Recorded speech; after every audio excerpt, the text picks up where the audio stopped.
আমি দেখিনি তো কেঁদেছি, মনের এই ক্যানভাসে তোমার ছবি ভাসে, তোমার প্রেমে যেন পড়েছি। আমি দেখিনি তোমায় চোখের তারায়, তবুও তোমায় ভালোবেসেছি। আল্লাহর পয়গম্বরকে খাদিজা ডাক দিয়া বলে, পয়গম্বর, আমি খাদিজার কবরের বড় ভয়, কবরের বড় ভয়। ও পয়গম্বর, কবরের মধ্যে যদি আমি যাই, জিন্দেগীর মধ্যে যতটুকু আমল করেছি এই আমল নিয়ে যদি কবরের মধ্যে যাই, মুনকার নাকিরের সওয়াল জবাব দেওয়া আমার পক্ষে সম্ভব হবে না। এই জন্য পয়গম্বর, আমি আপনার কাছে একটা রিকোয়েস্ট, একটা আবেদন করতে চাই। ও পয়গম্বর, আপনি কি আমার আবেদনটা মানবেন? আল্লাহর পয়গম্বর ডাক দিয়া বলে, খাদিজা, তুমি তোমার সম্পদ দিয়া, তোমার সবকিছু দিয়া আমি নবী মুহাম্মদুর রাসূলুল্লাহকে তুমি সাহায্য করেছো। আমি মুহাম্মদের উপর তুমি ছায়া হিসাবে ছিলা। ও খাদিজা, তুমি কি আবেদন করবা? তোমার আবদার কেন রাখবো না, বলতে পারো, কোনো বাধা নাই। এবার খাদিজাতুল কুবরা ডাক দিয়া বলে, পয়গম্বর, আমি যতটুকু জিন্দেগীর মধ্যে আমল করেছি, আমার মনে হয় এই আমল দিয়া জান্নাতের আশাও করা যায় না। ও পয়গম্বর, আমাকে যখন কবরের মধ্যে রাখা হবে, মুনকার নাকিরের সওয়াল জবাব যদি আমি না দিতে পারি পয়গম্বর, তাহলে আমার কবরের চাপ মারবে। ও পয়গম্বর, কবরের চাপ আমি খাদিজা সহ্য করতে পারবো না। এই জন্য পয়গম্বর, আপনি আমার কবরের মধ্যে লাশটা দাফন করার পর যতক্ষণ না পর্যন্ত মুনকার আর নাকিরের সওয়াল জবাব না হয়, শেষ না হয়, অতক্ষণ পর্যন্ত আমি খাদিজার কবরের পাশ থেকে আপনি যাবেন না। আল্লাহর পয়গম্বর ডাক দিয়া বলে, খাদিজা, চিন্তার কোনো কারণ নাই, টেনশনের কোনো কারণ নাই। হযরতে খাদিজাতুল কুবরা রাদিয়াল্লাহু তাআলা আনহা ইন্তেকাল হয়ে গেল। আল্লাহর পয়গম্বর মুহাম্মদুর রাসূলুল্লাহ সাল্লাল্লাহু আলাইহি ওয়াসাল্লাম খাদিজাকে কবরের মধ্যে নামাইছে। সমস্ত সাহাবায়ে কেরামরা লাশকে দাফন করে চলে গেল। আল্লাহর পয়গম্বর যায় না, খাদিজার কবরের পাশের মধ্যে পয়গম্বর দাঁড়ায় আছে। আল্লাহ রাব্বুল আলামিন জিবরাইলকে পাঠা দেয়। জিবরাইলকে ডাক দিয়া বলে, জিবরাইল, যা আমার নবী মুহাম্মদুর রাসূলুল্লাহকে খবরটা জানায়া দাও, আমার পয়গম্বরকে জিজ্ঞাসা করো পয়গম্বর খাদিজার কবরের পাশের মধ্যে কি জন্য দাঁড়ায় আছে। হযরতে জিবরাইল আমিন চলে আসলেন। আসার পরে ডাক দিয়া বলে, পয়গম্বর, আপনি কি জন্য খাদিজার কবরের পাশের মধ্যে দাঁড়ায় আছেন? আল্লাহর পয়গম্বর ডাক দিয়া বলে, জিবরাইল, খাদিজা আমারে বলেছিল তার কবরের পাশের মধ্যে থাকার জন্য। এ জিবরাইল, মুনকার নাকিরের সওয়াল জবাব পর্যন্ত আমারে থাকতে হবে। আল্লাহর পয়গম্বরকে জিবরাইল ডাক দিয়া বলে, পয়গম্বর, খাদিজার জন্য আপনার কোনো টেনশন করা লাগবে না, খাদিজার জিম্মাদারি আল্লাহ রাব্বুল আলামিন নিয়ে নিছে। হে মুসলমান ইমানদার, আল্লাহর গোলাম, রাসূলের মুহাব্বত, রাসূলের ভালোবাসা আমাদের অন্তরের ভিতরে থাকতে হবে। কারণ রাসূলের মুহাব্বত, রাসূলের ভালোবাসা আমাদের অন্তরের ভিতরে যদি না থাকে, তাহলে আমরা কেউ পরিপূর্ণ ইমানদার হতে পারবো না। রাসূলকে আমরা দুনিয়ার মধ্যে কেউ দেখি নাই, তারপরেও রাসূলের প্রতি মুহাব্বত, রাসূলের প্রতি ভালোবাসা উম্মতের থাকতে হবে। আল্লাহর পয়গম্বর মুহাম্মদুর রাসূলুল্লাহ বলেছেন, লা ইউমিনু আহাদুকুম হাত্তা আকুনা হাব্বা ইলাইহি মিন ওয়ালিদিহি ওয়া ওয়ালাদিহি ওয়ান নাসি আজমাইন। আল্লাহর পয়গম্বর বলেন, অতক্ষণ পর্যন্ত তোমরা কেউ পরিপূর্ণ ইমানদার হতে পারবা না যতক্ষণ না পর্যন্ত আমি নবী মুহাম্মদুর রাসূলুল্লাহকে তোমাদের ছেলের চেয়ে, তোমাদের মেয়ের চেয়ে, তোমাদের সন্তানাদির চেয়ে, দুনিয়ার সমস্ত মানুষের চাইতে আমি নবী মুহাম্মদুর রাসূলুল্লাহকে যতক্ষণ না পর্যন্ত তোমরা বেশি মহব্বত না করতে পারবা, অতক্ষণ পর্যন্ত তোমরা কেউ পরিপূর্ণ ইমানদার হতে পারবে না। হযরত ওমর রাদিয়াল্লাহু তাআলা আনহু ডাক দিয়া বলে, পয়গম্বর, আমি আপনাকে মহব্বত করি আমার ছেলের চেয়ে, আমি আপনাকে মহব্বত করি আমার মেয়ের চেয়ে। ও পয়গম্বর, আমি আপনাকে মহব্বত করি আমার সন্তানাদির চেয়ে। পয়গম্বর, দুনিয়ার সমস্ত মানুষের চাইতে আমি আপনাকে বেশি মহব্বত করি, কিন্তু পয়গম্বর, আমি আমার জানের চাইতে আপনাকে বেশি মহব্বত করতে পারি না। আল্লাহর পয়গম্বর ডাক দিয়ে বলে, ওমর, এখনো পর্যন্ত তোমার ঈমান পরিপূর্ণ হয় নাই। হযরত ওমর রাদিয়াল্লাহু তাআলা আনহু টেনশনের মধ্যে পড়ে গেলেন। আল্লাহর পয়গম্বর বলতেছে, এখনো পর্যন্ত নাকি আমি ওমরের ঈমান পরিপূর্ণ হয় নাই। হযরত ওমর রাদিয়াল্লাহু তাআলা আনহু রাসূল করিম সাল্লাল্লাহু আলাইহি ওয়াসাল্লামের ব্যাপারে চিন্তা করা আরম্ভ করলেন। হযরত ওমর চিন্তা করতে লাগলেন, এই সময় যদি মক্কার কাফের বেঈমানের দল আল্লাহর পয়গম্বর মুহাম্মদুর রাসূলুল্লাহকে মারার জন্য যদি আসি, আল্লাহর পয়গম্বরকে বাঁচানোর জন্য সমস্ত সাহাবায়ে কেরাম রাদিয়াল্লাহু তাআলা আনহুম নিজের জানটা দিয়ে দিবে, আমি ওমরও তো ঠিক থাকতে পারবো না। পয়গম্বরকে বাঁচানোর জন্য আমি ওমরও তো আমার নিজের জানটা দিয়ে দিব। আল্লাহর পয়গম্বরকে হযরত ওমর ডাক দিয়া বলে, পয়গম্বর, আসলে আমি বুঝতে পারি নাই, ও পয়গম্বর, আমি আপনাকে আমার নিজের জানের চাইতেও বেশি মহব্বত করি। হযরত ওমর রাদিয়াল্লাহু তাআলা আনহুকে পয়গম্বর ডাক দিয়া বলে, ওমর, এখন তুমি ওমরের ঈমান পরিপূর্ণ হয়ে গেল। এই জন্য মুসলমান ইমানদার ভাই, রাসূলের প্রতি মহব্বত, রাসূলের প্রতি ভালোবাসা আমাদের থাকতে হবে। আল্লাহর পয়গম্বর মুহাম্মদুর রাসূলুল্লাহ সাল্লাল্লাহু আলাইহি ওয়াসাল্লামকে সাহাবায়ে কেরাম রাদিয়াল্লাহু তাআলা আনহুম কত মহব্বত করতেন, আল্লাহর পয়গম্বরকে সাহাবায়ে কেরাম কত ভালোবাসতেন। এর যদি ইতিহাস আপনাদেরকে বলতে যাই, অনেক সময়ের প্রয়োজন, সময়ের সংক্ষিপ্ততার কারণে ওই দিকে আমি যাচ্ছি না। আমি এখন বলতে চাই, হযরতে খাদিজাতুল কুবরা রাদিয়াল্লাহু তাআলা আনহা আল্লাহর পয়গম্বরকে কতটুকু মহব্বত করেছেন, আল্লাহর পয়গম্বরকে কতটুকু ভালোবেসেছেন হযরতে খাদিজাতুল কুবরা। আল্লাহর পয়গম্বরের কাছে হযরতে জিবরাইল আমিন চলে আসলেন।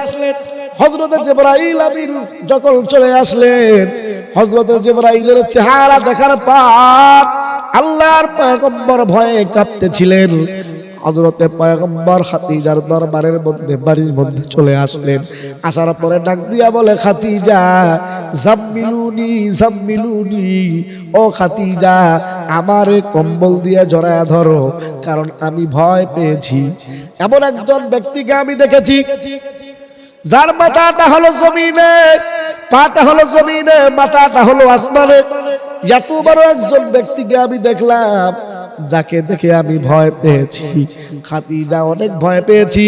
আল্লাহর পয়গম্বরকে আল্লাহর পয়গম্বরের বিবি খাদিজা বলে, পয়গম্বর, টেনশনের কোনো কারণ নাই, আমার যতটুকু মনে হয় কোনো দুষ্ট জিন আপনাকে কোনো সমস্যা করতে পারবে না।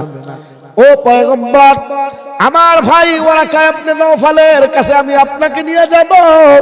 ওয়ারাকা ইবনে নওফাল তাওরাতের জ্ঞান ছিল তার কাছে। ওয়ারাকা ইবনে নওফালের কাছে তাওরাতের জ্ঞান ছিল।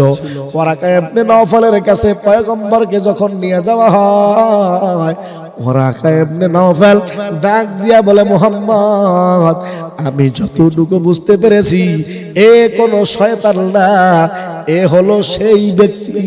বলে কে? যে আল্লাহ, যে হযরতে ঈসা পয়গম্বরের কাছে এসেছিল। এইদিকে খাদিজা রাদিয়াল্লাহু তাআলা আনহা উনিও বলেছিলেন, ও পয়গম্বর, আপনার ওই বন্ধুকে আবার যদি আপনি সামনে কোনোদিন দেখতে পান, তাহলে আপনি আমাকে একটু বলে দিবেন, আমি খাদিজা আপনারা জানায়া দিয়ে দিব সে আসলে আল্লাহর ফেরেশতা নাকি শয়তান, আমি আপনাকে পার্থক্য করে দিব। এ মুসলমান ইমানদার আল্লাহর গোলাম, কথাগুলা দিলের কান দিয়া বোঝার চেষ্টা করেন রে ভাই। আল্লাহ আল্লাহর পয়গম্বর মুহাম্মদুর রাসূলুল্লাহ সাল্লাল্লাহু আলাইহি ওয়াসাল্লাম হযরতে খাদিজাতুল কুবরা রাদিয়াল্লাহু তাআলা আনহার কোলের মধ্যে মাথা দিয়ে পয়গম্বর শুয়ে আছে। হযরতে জিবরাইল আমিন আলাইহিস সালাতু ওয়াস সালাম আগমন করলেন। আল্লাহর পয়গম্বর জিবরাইলকে দেখে চিনে ফেলেছে। আল্লাহর পয়গম্বর খাদিজাকে ডাক দিয়া বলে, খাদিজা, তুমি না বলেছিলা আমার ওই হেরা পর্বতের মধ্যে যেই বন্ধুকে দেখতে পেয়েছিলাম, ওই বন্ধুকে আমার যদি কোনোদিন আমি দেখতে পাই তাহলে তুমি আমারে বলে দিবা সে আল্লাহর ফেরেশতা নাকি শয়তান।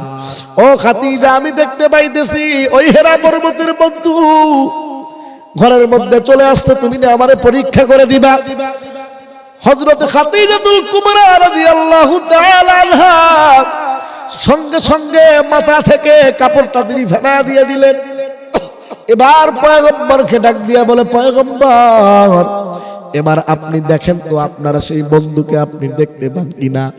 আল্লাহর পয়গম্বর ডাক দিয়া বলে, খাদিজা, এখন তো আর আমার সেই হেরা পর্বতের বন্ধুটাকে আমি দেখতে পাই না। হযরতে খাদিজা ডাক দিয়া বলে, পয়গম্বর, আপনি একটু ডানের দিকে তাকান তো বন্ধুকে দেখা যায় কিনা।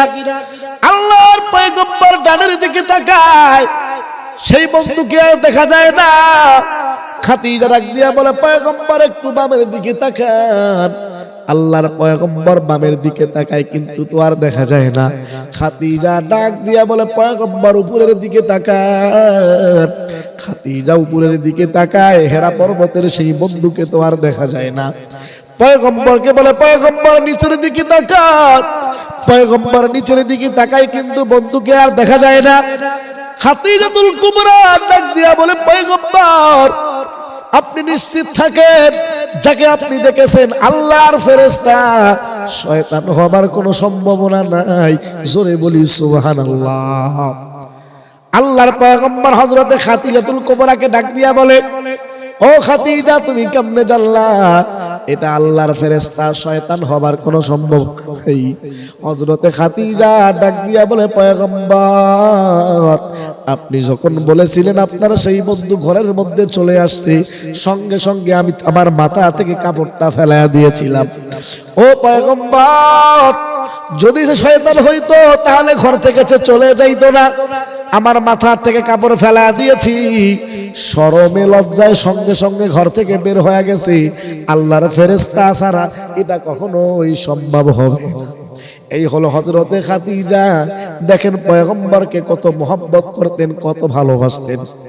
আল্লাহর পয়গম্বর মুহাম্মদুর রাসূলুল্লাহ সাল্লাল্লাহু আলাইহি ওয়াসাল্লাম দিনের দাওয়াত দিয়া ওই মানুষের দ্বারে দ্বারে বারে বারের মধ্যে যখন চলে যায়, আল্লাহর পয়গম্বর দিনের দাওয়াত দেওয়ার পর রাত্রিবেলা যখন ফিরে আসেন, দরজার মধ্যে শুধুমাত্র কেবলমাত্র একটা নক করেন, সঙ্গে সঙ্গে খাদিজাতুল কুবরা দরজাটা খুলে দেয়।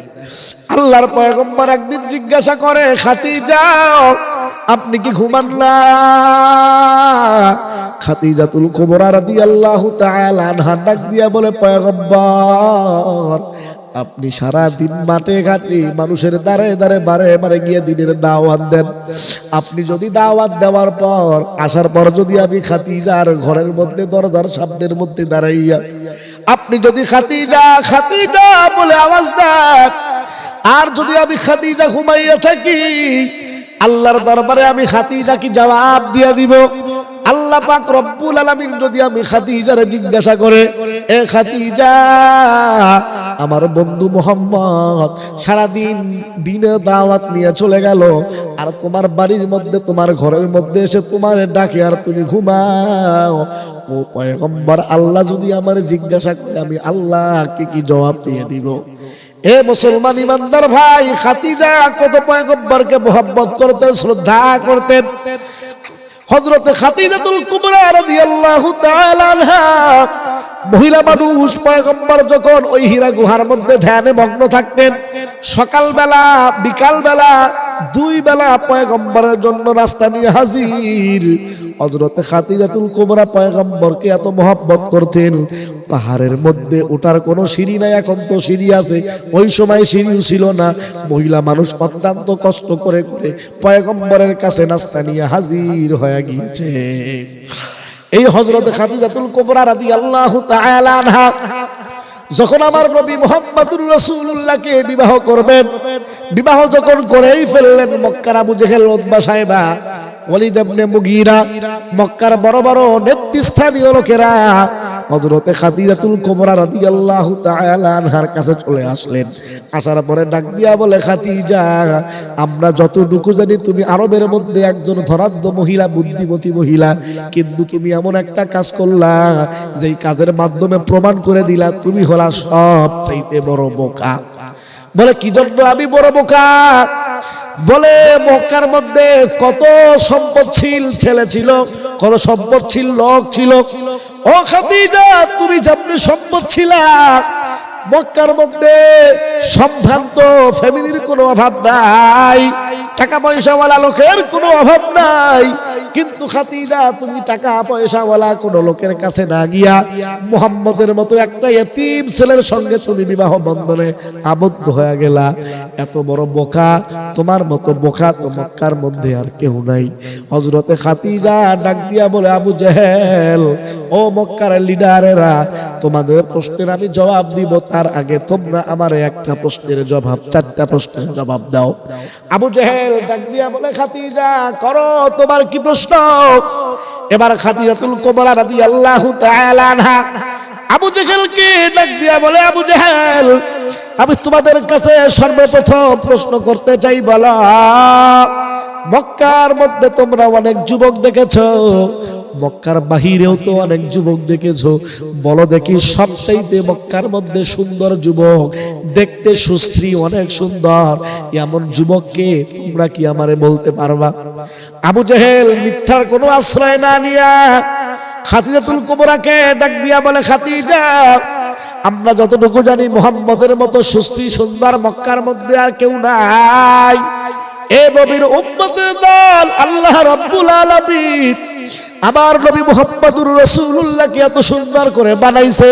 ওই ইউসুফ পয়গম্বর আলাইহিস সালাতু ওয়াস সালাম কত সুন্দর, ইউসুফ পয়গম্বরের চাইতেও আল্লাহ রাব্বুল আলামিন আমার নবী মুহাম্মদুর রাসূলুল্লাহকে আরো বেশি সুন্দর করে বানাইছে। এবার খাদিজাতুল কুবরা ডাক দিয়া বলে, আবু জেহেল, আমি তো মক্কার মধ্যে সবচাইতে সুশ্রী যুবকটাকেই বিবাহ করলাম। কেউ যদি কারো সঙ্গে বিবাহ দিতে চায়, মেয়েকে বিবাহ দিতে চায়, সবাই লক্ষ্য করে ছেলেটার চেহারা সুন্দর কিনা, দেখতে সুন্দর কিনা। তাহলে আমি খাদিজা তো বোকামির কোনো কাজ করলাম না, সবচাইতে সুন্দর ছেলেটাকেই আমি খাদিজা আমার স্বামী হিসাবে গ্রহণ করে নিলাম। সুবহানাল্লাহ। হযরতে খাদিজাতুল কুবরা রাদিয়াল্লাহু তাআলা আনহার 2 নম্বরের প্রশ্ন আবু জেহেলকে ডাক দিয়া বলে, আবু জেহেল, ও মক্কার লিডারেরা, ভালো করে শুনে নাও, আমি তোমাদের কাছে 2 নম্বরের প্রশ্ন করতে চাই। তোমরা বলো দেখি, মক্কার মধ্যে অনেক তোমরা যুবক দেখেছো, কার আখলাক চরিত্র কত সুন্দর তোমরা অনেকেই জানো, কিন্তু আমি তোমাদেরকে প্রশ্ন করতে চাই, বলো, সবচাইতে সুন্দর আখলাকওয়ালা, সবচাইতে সুন্দর চরিত্রবান লোক, সবচাইতে সুন্দর চরিত্রবান ছেলে তোমরা কাকেই জানো? আবু জেহেল, উতবা, সাইবা মিথ্যার আশ্রয় না নিয়া ডাক দিয়া বলে, খাদিজা, মুহাম্মদের মতো এত আখলাক চরিত্র সুন্দর যুবক মক্কার মধ্যে কোথাও নাই। আল্লাহর পয়গম্বরের নবুয়তের আগেই সমস্ত মক্কার লোকেরা পয়গম্বরকে আলামিন উপাধি দিয়ে দিত, মুহাম্মদকে বিশ্বাসী বলে তারা জানতো। আল্লাহর পয়গম্বরের আখলাক চরিত্র এত সুন্দর। খাদিজাতুল কুবরা ডাক দিয়া বলে, আবু জেহেল, সবচাইতে সুন্দর আখলাক চরিত্রওয়ালা ছেলেটাকে তো স্বামী হিসাবে আমি গ্রহণ করলাম, বোকামির তো কোনো কাজ করি নাই, তোমরা কি জন্য আমারে বোকা বলতেছো? হযরত খাদিজাতুল কুবরা রাদিয়াল্লাহু তাআলা আনহা 3 নম্বরের প্রশ্ন করে বলে, আবু জেহেল, ও মক্কার লিডারেরা, ভালো করে শুনে নাও, আমি তোমাদেরকে 3 নম্বরের প্রশ্ন করতে চাই, বলো, মক্কার মধ্যে যত বংশ আছে সবচাইতে শ্রেষ্ঠ বংশ কোন বংশ? আবু জেহেল ডাক দিয়া বলে খাদিজা সবচাইতে শ্রেষ্ঠ বংশ হলো কুরাইশ বংশ। খাদিজা ডাক দিয়া বলে আবু জেহেল তুমি কি জানো না আমার স্বামী মুহাম্মদ তো কুরাইশ বংশের।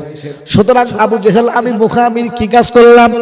আমার স্বামী দেখতে অনেক সুন্দর, আমার স্বামী আখলাক চরিত্র অনেক সুন্দর, আমার স্বামী মুহাম্মদের বংশ অনেক ভালো, সুতরাং আমি মুখামির কি কাজ করলাম? তবে আবু জেহেল তুমি বলতে পারো মুহাম্মদের টাকা নাই, মুহাম্মদের পয়সা নাই।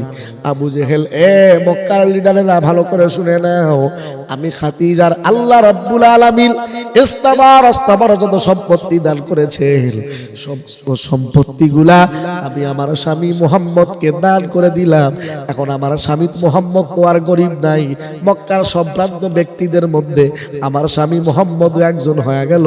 জোরে বলি সুবহানাল্লাহ। মুসলমান ইমানদার যুবক ভাই, বৃদ্ধ বাবাজিরা ভালো করে শুনে নেন, হযরতে খাদিজাতুল কুবরা পয়গম্বরের প্রতি কত মোহাব্বত, কত ভালোবাসা। আল্লাহর পয়গম্বরকে খাদিজা ডাক দিয়া বলে পয়গম্বর আমি খাদিজার কবরের বড় ভয়, কবরের বড় ভয়। ও পয়গম্বর কবরের মধ্যে যদি আমি যাই, জিন্দিগির মধ্যে যতটুকু আমল করেছি এই আমল নিয়ে যদি কবরের মধ্যে যাই, মুনকার নাকিরের সওয়াল জবাব দেওয়া আমার পক্ষে সম্ভব হবে না। এই জন্য পয়গম্বর আমি আপনার কাছে একটা রিকোয়েস্ট, একটা আবেদন করতে চাই। ও পয়গম্বর আপনি কি আমার আবেদনটা মানবেন? আল্লাহর পয়গম্বর ডাক দিয়া বলে খাদিজা তুমি তোমার সম্পদ দিয়া, তোমার সবকিছু দিয়া আমি নবী মুহাম্মদুর রাসূলুল্লাহকে তুমি সাহায্য করেছো, আমি মুহাম্মদের উপর তুমি ছায়া হিসাবে ছিলা। ও খাদিজা তুমি কি আবেদন করবা? তোমার আবদার কেন রাখবো না বলতে পারো, কোনো বাধা নাই। এবার খাদিজাতুল কুবরা ডাক দিয়া বলে পয়গম্বর আমি যতটুকু জিন্দিগির মধ্যে আমল করেছি আমার মনে হয় এই আমল দিয়া জান্নাতের আশাও করা যায় না।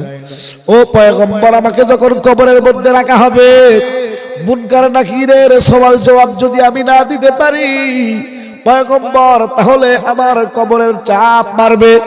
ও পয়গম্বর কবরের চাপ আমি খাদিজা সহ্য করতে পারবো না। এই জন্য পয়গম্বর আপনি আমার কবরের মধ্যে লাশটা দাফন করার পর যতক্ষণ না পর্যন্ত মুনকার আর নাকিরের সওয়াল জবাব না হয়, শেষ না হয়, অতক্ষণ পর্যন্ত আমি খাদিজার কবরের পাশ থেকে আপনি যাবেন না। আল্লাহর পয়গম্বর ডাক দিয়া বলে খাদিজা চিন্তার কোনো কারণ নাই, টেনশনের কোনো কারণ নাই। হযরতে খাদিজাতুল কুবরা রাদিয়াল্লাহু তাআলা আনহা ইন্তেকাল হয়ে গেল। আল্লাহর পয়গম্বর মুহাম্মদুর রাসূলুল্লাহ সাল্লাল্লাহু আলাইহি ওয়াসাল্লাম খাদিজাকে কবরের মধ্যে নামাইছে। সমস্ত সাহাবায়ে কেরামরা লাশকে দাফন করে চলে গেল। আল্লাহর পয়গম্বর যায় না, খাদিজার কবরের পাশের মধ্যে পয়গম্বর দাঁড়ায় আছে। আল্লাহ রাব্বুল আলামিন জিবরাইলকে পাঠা দেয়। জিবরাইলকে ডাক দিয়া বলে জিবরাইল যা আমার নবী মুহাম্মদুর রাসূলুল্লাহকে খবরটা জানায়া দাও, আমার পয়গম্বরকে জিজ্ঞাসা করো পয়গম্বর খাদিজার কবরের পাশের মধ্যে কি জন্য দাঁড়ায় আছে। হযরত জিবরাইল আমিন চলে আসলেন। আসার পরে ডাক দিয়া বলে পয়গম্বর আপনি কি জন্য খাদিজার কবরের পাশের মধ্যে দাঁড়ায় আছেন? আল্লাহর পয়গম্বর ডাক দিয়া বলে জিবরাইল খাদিজা আমারে বলেছিল তার কবরের পাশের মধ্যে থাকার জন্য। এ জিবরাইল মুনকার নাকিরের সওয়াল জবাব পর্যন্ত আমারে থাকতে হবে। আল্লাহর পয়গম্বরকে জিবরাইল ডাক দিয়া বলে পয়গম্বর খাদিজার জন্য আপনার কোনো টেনশন করা লাগবে না, খাদিজার জিম্মাদারি আল্লাহ রাব্বুল আলামিন নিয়ে নিছে। এ মুসলমান ইমানদার ভাই, এই হলো খাদিজার সঙ্গে পয়গম্বরের মহব্বত আর পয়গম্বরের ভালোবাসা। আল্লাহর কাছে আমরা দোয়া করতেছি আল্লাহ সাহাবায়ে কেরাম পয়গম্বরকে যেমন ভালোবেসেছিলেন আল্লাহর পয়গম্বরকে যেন আমরাও মহব্বত করতে পারি, ভালোবাসতে পারি।